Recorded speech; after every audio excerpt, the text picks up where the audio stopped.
Okay, let's implement this together. The thing is, add layer does not need to save anything. So we're going to just pass this initializer method. And forward is simple. We just add two values and return this value. That's all. And for backward, what we need to do is dx just receives d out. That's all. dy also just receives d out. Or times 1 or times 1. So we don't have to store any values in the process of forward. And we're going to return dx and dy. Pretty simple, right?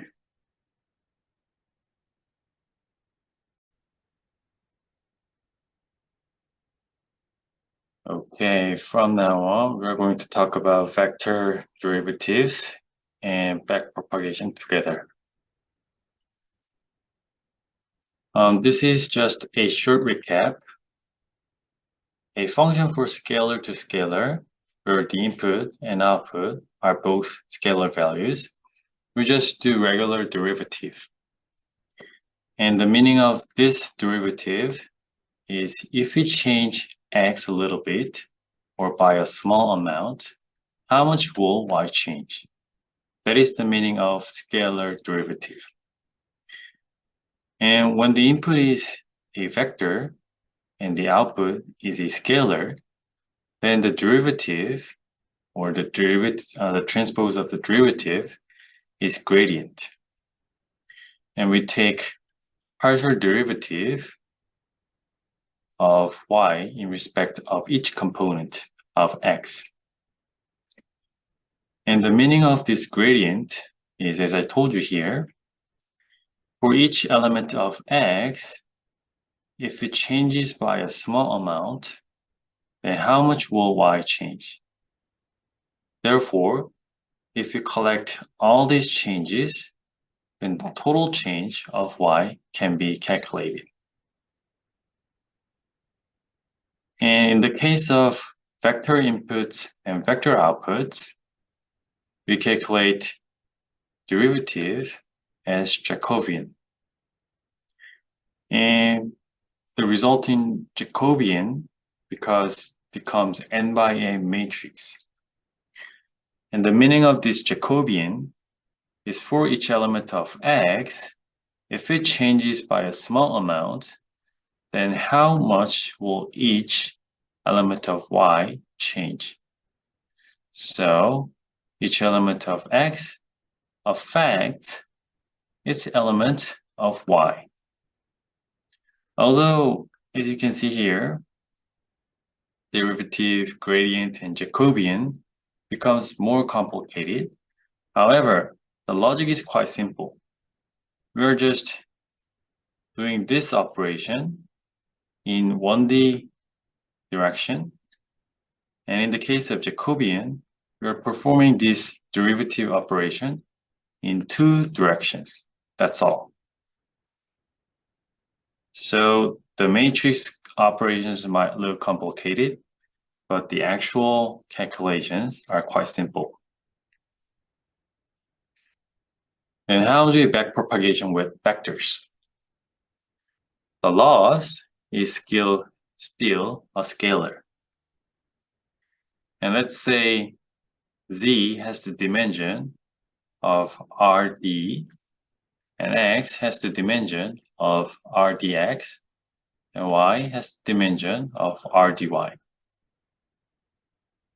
Then the upstream gradient has the same shape as the variable z.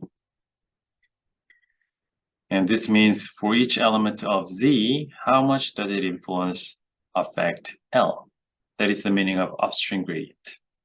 And local gradients have the similar meaning. And we calculate local gradients by taking the derivative of z in respect of x. And we do the same thing for y. And the derivative of L in respect of x becomes the upstream gradient multiplied by the local gradient. And for y, we do the same thing. But the thing is, here, z and x both are vectors. And because both two variables are vectors, we need to calculate Jacobian matrices.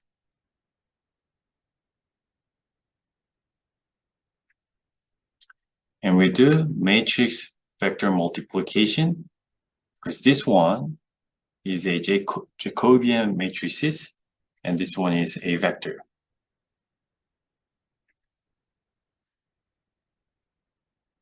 And this is what I told you in the previous slide. Gradients of variables with respect to laws have same dimensions as the original variable. So this one also has the same dimension as that of z. And this one has the same dimension as that of x. Okay?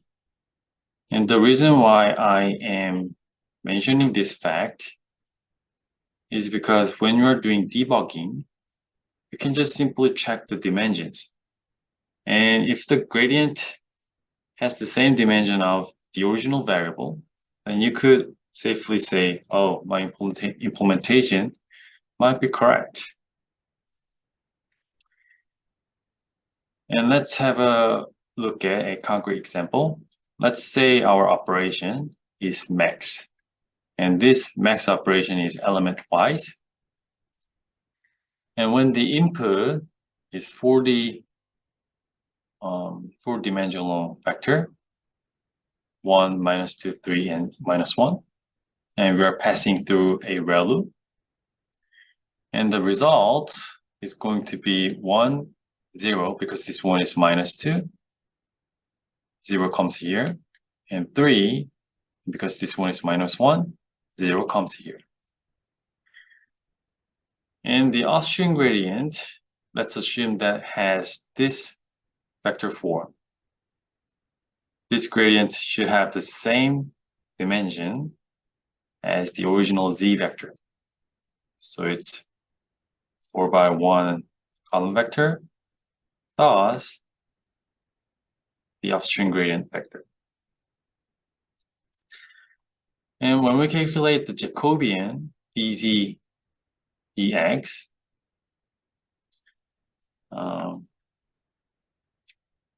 it's going to be like this. Because the first value just passes through this operation, the gradient is going to be 1. However, the second one does not affect this one at all, because this becomes 0. So the gradient of this value becomes 0.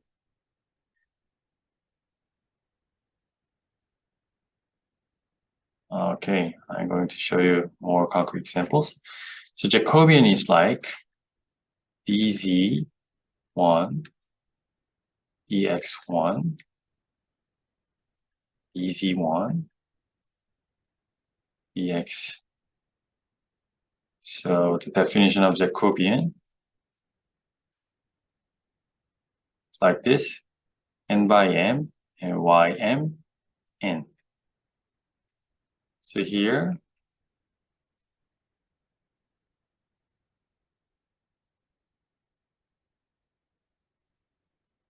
mn here, nm, okay, ym. So this is 1, 1, 1, 3, 1, 4, 1, 1, 2. So we need to derive 2 and like this.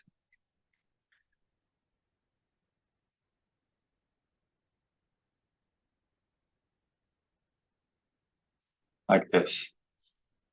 And 1, x2, 2, x2, t3, x2, t4, x2. However, because this one is element-wise operation, x1 does not affect z2 at all. So this becomes 0.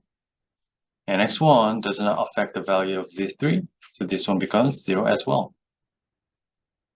So only the diagonal components have certain values, and off-diagonal components have 0 values because they cannot affect other values of z.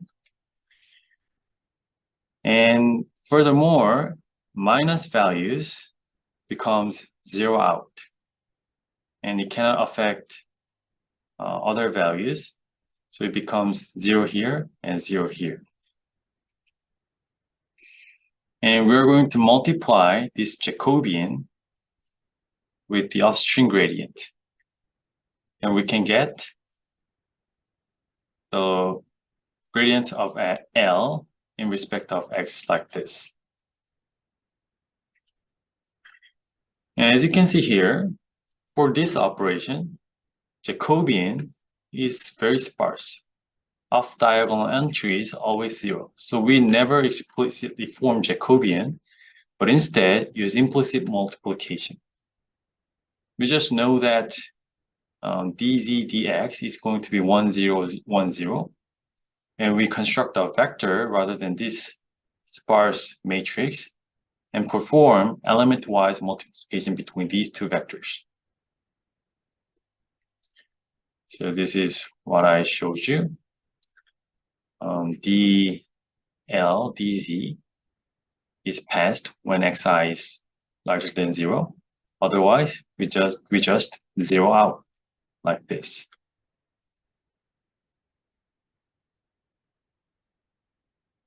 Okay, so from now on, let's see what happens with matrices. In the previous slide, the input and output were vectors, but now the input and output can be matrices or tensors. In this case, we need to construct Jacobian matrices. The upstream gradient should have the same dimension as the original variable, like this. And we perform matrix vector multiplication here to calculate local and other gradients. So the meaning is for each element of y, how much does it influence each element of z? And it has become more complicated like this. And let's have a look at a concrete example. Let's say the input to this matrix multiplication is x and w. And these two matrices get multiplied, and the result becomes y. And let's say the upstream gradient looks like this. And how do you calculate the local gradient? It's going to be very, very complicated Jacobians. And for a neural network, we may have n larger than these variables. And each Jacobian takes 256 gigabytes of memory. Therefore, we never explicitly calculate these Jacobians, but we just see what components we need to think about and then just come up with analytical gradients and use those analytic gradients rather than Jacobians. So what I mean by this is, what part of y are affected by one element of x? So which components get affected by this one? And this one affects because we are multiplying this and this and this row and this column to get this value, and this column and this value to calculate this one. So you can easily see that these components affect the whole row here, but not this row. And the second row elements here affect the row here, but not this one. So you can just investigate which components are correlated. And using that correlation, we can simplify the gradients. And how much does x and d affect y and m? By w dm. And you can easily see that the loss, derivative of loss in respect of x and comma d, becomes the upstream gradient times w d comma m. And when you do this for the whole elements, sorry for that, the derivative of L in respect of x becomes the upstream gradient times W transposed. And the derivative of loss in respect of W becomes x transpose times the upstream gradient. And these formulas are easy to remember because you just need to match the dimension. Okay, so d by n by m. To make d by m, you need to multiply x transpose times the upstream gradient, like this. And for the upstream gradient is n by m, and to make n by d, you need to transpose w to make n by d.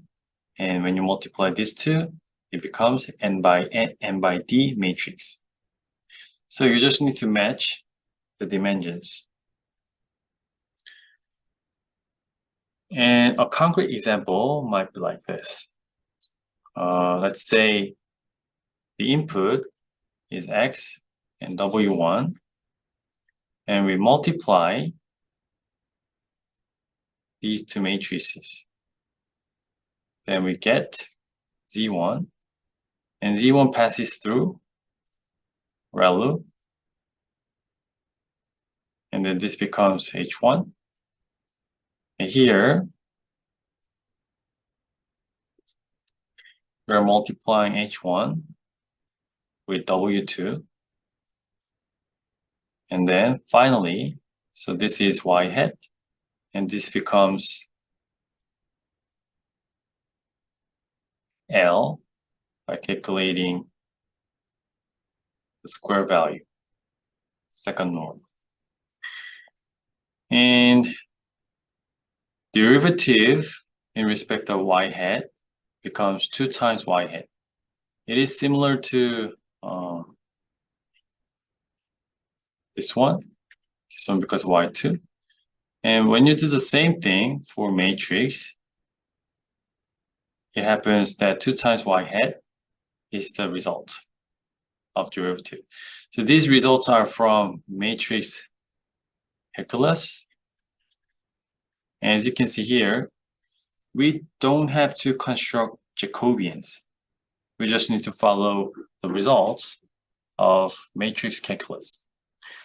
And loss derived by W2 here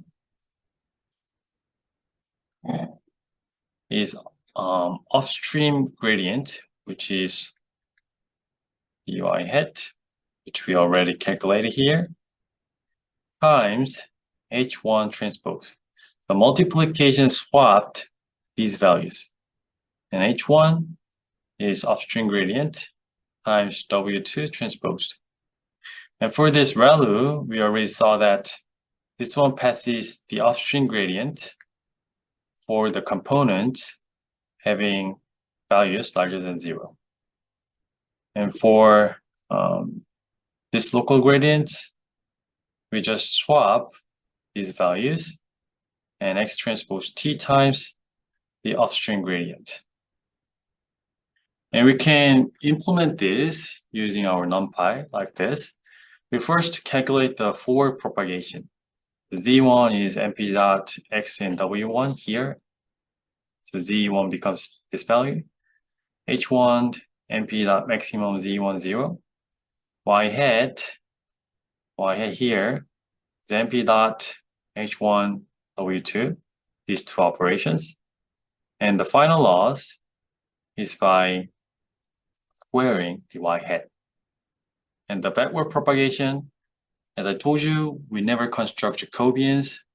but just follow this matrix calculus, and 2 times y hat becomes dy hat, and dw2 here, we start from this position and move backward step by step, and h1 transpose dot dy hat becomes the loss in respect of w2, and dh1 dy hat, the upstream gradient, times w2 transpose.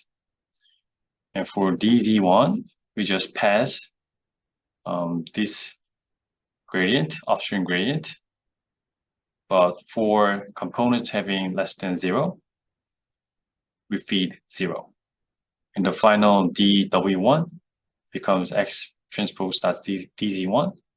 And we don't have to calculate dx because x is the input, and we don't want to update the input values. But we want to update our parameters, w1 and w2.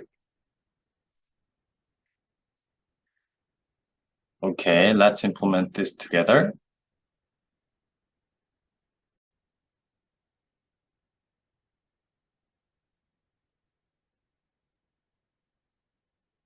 Okay, I'm going to show you a 2-layer net.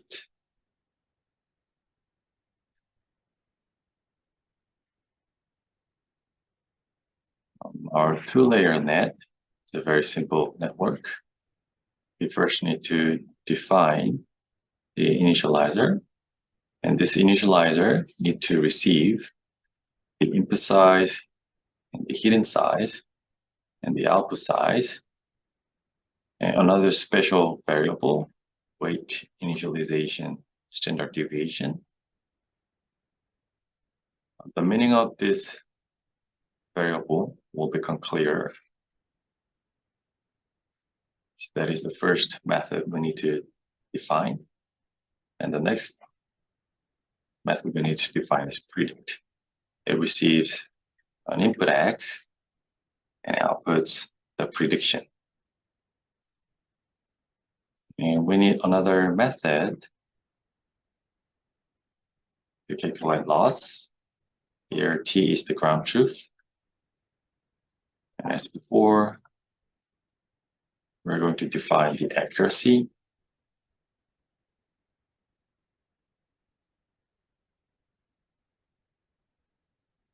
And we're going to define numerical gradient. Check our implementation. And another thing is we're going to implement the gradient method to calculate the gradient using the analytical gradient. Okay, first things first, let's implement this initializer first. Because we have a 2-layer net or any other networks, we need to define parameters. And we're going to store our parameters in this dictionary.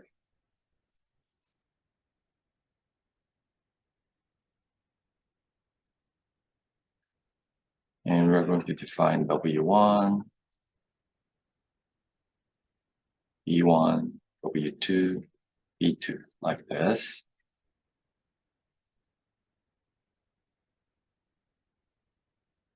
And here we're going to use weight initialization standard deviation times np.random.randn with the size of input size and hidden size. So this weight initialization standard deviation determines the values, the standard deviation values our parameters can have. We can control this value. If we set this value too high, then neural networks will have difficulty learning some values because you need to move a lot. However, if you set this value quite small like this, then neural networks just need to update its values with a small amount, but having larger effect.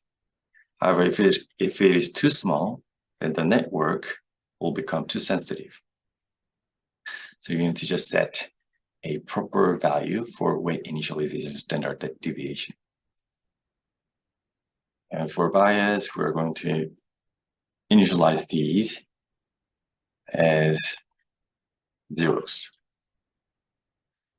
And for W2, we are going to create another matrix. However, at this time, the input is the hidden size and the output is the output size. Here we are going to initialize B2 bias 2 as zeros like this. So that is the implementation of the initializer. And to predict, we need to retrieve these values. First, that's the first thing. This.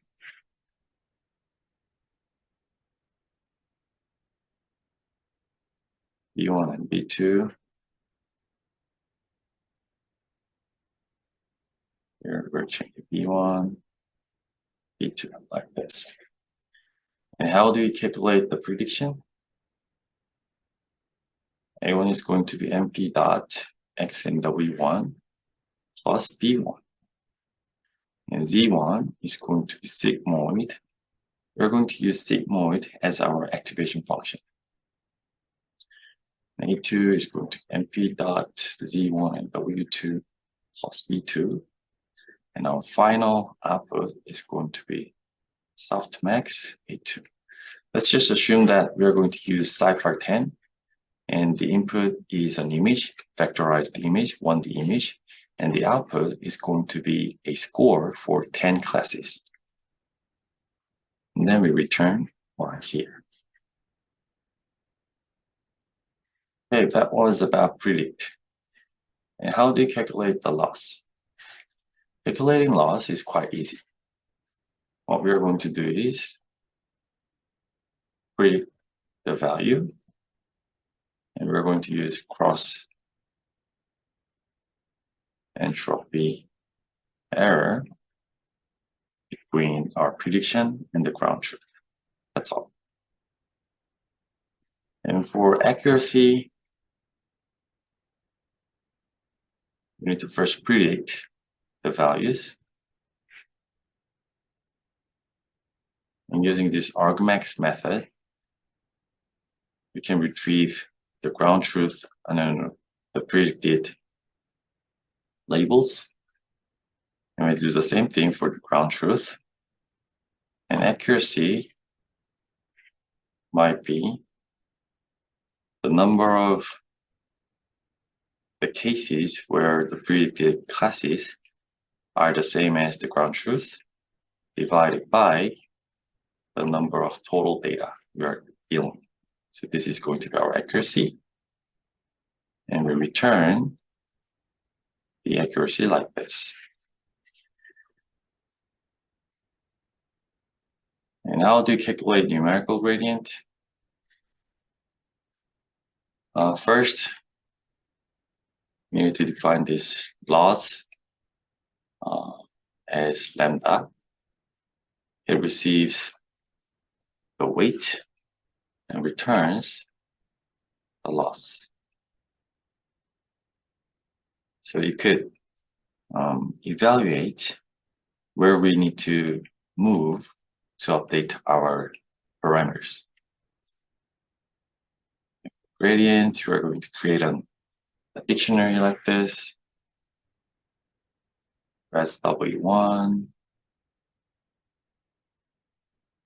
B1, W2, B2 are going to be like numerical gradient we already defined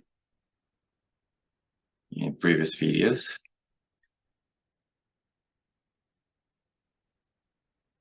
So we're passing the loss function in our parameters. And this numerical gradient will change the values of W1 a little bit and check which direction we need to move to update the values of W to lower the loss. So we are going to use this for other variables as well. Like this. We're going to return red. basically, we are using this numerical gradient method to check our implementation of gradient. All right.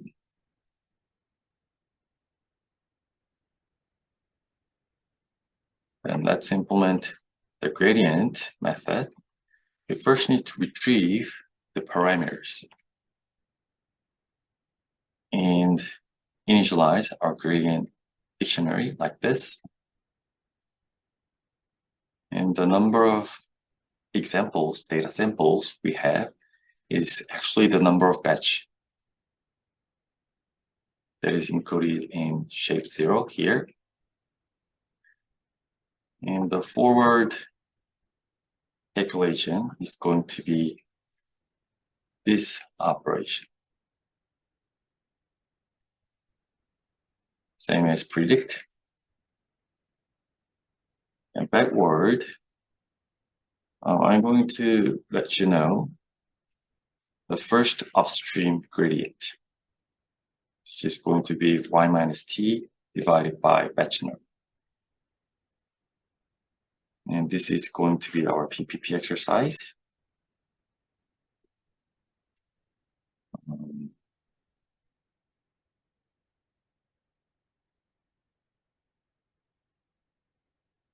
So here we're using analytical gradients rather than numerical gradients. So please implement this part on your own. And let's meet again in the next video.